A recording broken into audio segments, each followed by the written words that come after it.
41 through 44, please. I want to speak a little bit about giving today. Giving of your time, your money, money, resources. I'm a time kind of guy. I like my time. I like to keep my time. I like, to share my time with my family. I like to, have fun. And like the Bible says, there's a time and a place for all things. But sometimes in that all things, I want to do it on my time when I want to do it. Can I get an amen? Amen. We get like that. Lord might be calling you to do something and you say, well, no, I want to do this. I got this to do because, whatever. And maybe I used to say this to the youth all the time, youth group might not be the funnest place to be, but it is the most essential place to be during your week so that you can grow as a person in Him. Do you see, when you give to the kingdom, you get back. It's kingdom principle. Now, we stray away from this kind of teaching because it's been abused in the American church especially. Send in your money this way and you receive your healing. I don't like that stuff. Gospel Lighthouse ain't about that stuff. Jesus will minister to anybody, anytime, when they don't have a thing.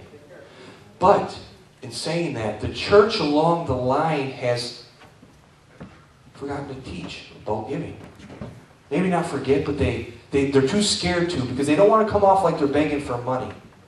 Listen to me. I know what keeps the Gospel Lighthouse doors open. And ultimately, it ain't money. It ain't money. It's not my work. It's not your work. He keeps it open. He does. That's right.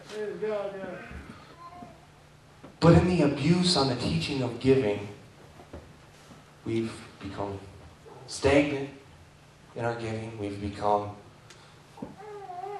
can't tell me to give because we live under grace and I don't have to do anything now. And we become selfish. And our thinking gets skewed.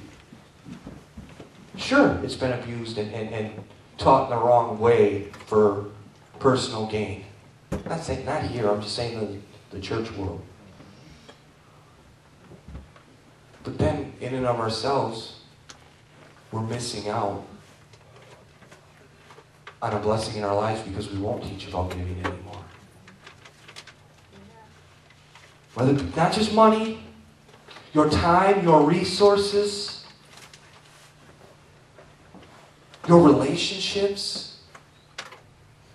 As a Christian, as you get older, sometimes it gets easy to just say, oh, I can half-butt this. Not giving your all. Thinking that your half-butt effort is a sweet-smelling incense to God because, well, God understands because He already fulfilled it, so I can just, There was one time I was teaching a teen class upstairs. And I go up there and I didn't have a lot of time to prepare. And I'm stumbling through my word and I'm trying to get it out as clear as I can, but I wasn't prepared. They weren't dumb. They knew. They called me out on it. Kids are honest, man. Kids will tell you the truth. But in our giving, that's how we approach it. Because either one, we don't like to talk about it because it's been abused, or we don't. We like that selfish state. It's true. Don't want to give of ourselves. It requires something, sacrifice. But then we fail to remember that when we gave our life to Christ, we gave Him everything. Everything. You can have everything, Lord, except my wallet. You can have everything, Lord, except my time. I did my duties Sunday and Wednesday. That's good enough, right? Lord, I don't want to teach this class because I'm scared. Ultimately, that's selfish. Because you're denying the power of God that transformed you. We don't look at the gift. We don't look at what we're giving. We look to the gift giver. If we're looking at the gift giver, we won't have a problem giving. When we're looking to the gift giver, we won't have a problem giving and then say, well, maybe that wasn't enough. No, no, no, no, no, no. Don't look at the gift. God is concerned with the heart. He looks at the heart, as we're going to read about. If you, the law of tithe is 10%, right, in the Old Testament, right? If they gave 10% out of the law, how much more out of grace?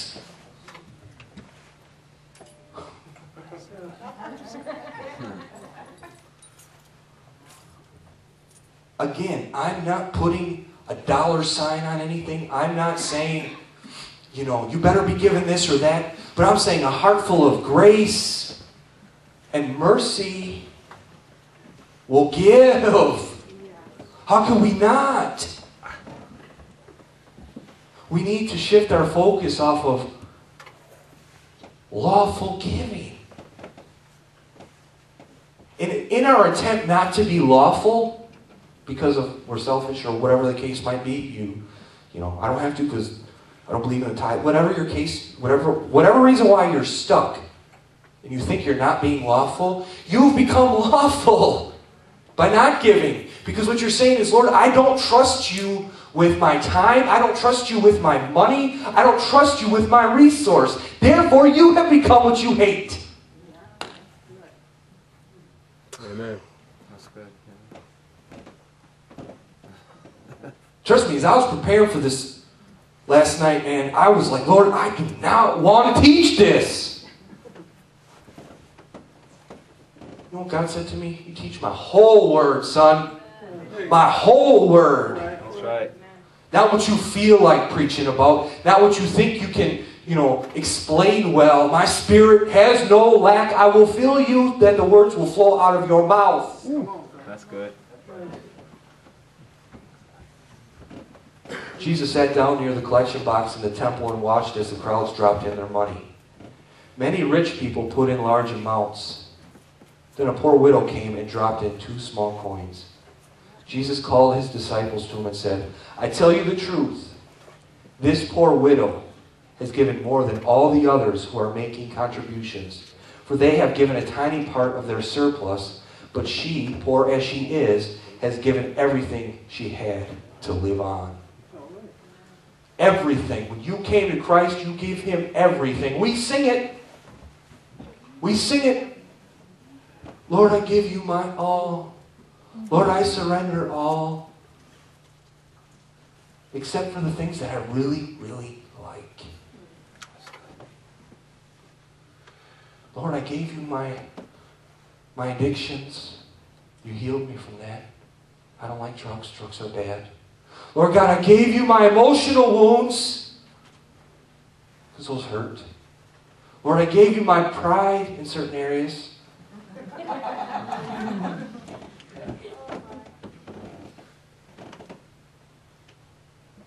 When something is consumed, there ain't a part on it that is left untouched by fire. Everything. Talking about giving out of a heart of grace, because there ain't no other way to give. No other way to give. Freely he gave, freely he gave, freely he gave. And in that freedom, we say, Lord, we give you everything. Yes. Even if it's just 2 coins. And I'm not talking about money in this case. See, I'm trying to justify. You see that? How I'm trying to. I want to show you something here. That's my flesh trying to balance this message out. It doesn't need to be balanced. Right. What I'm saying to you today is, you give everything that God has called you to give to the kingdom. Don't have a heart of, well, God, you can have part of it, or you can have half of it, or 3/4 of it. No, Lord, you can have it all because I trust you with my finances. I trust you with my my time. I know, Lord God, life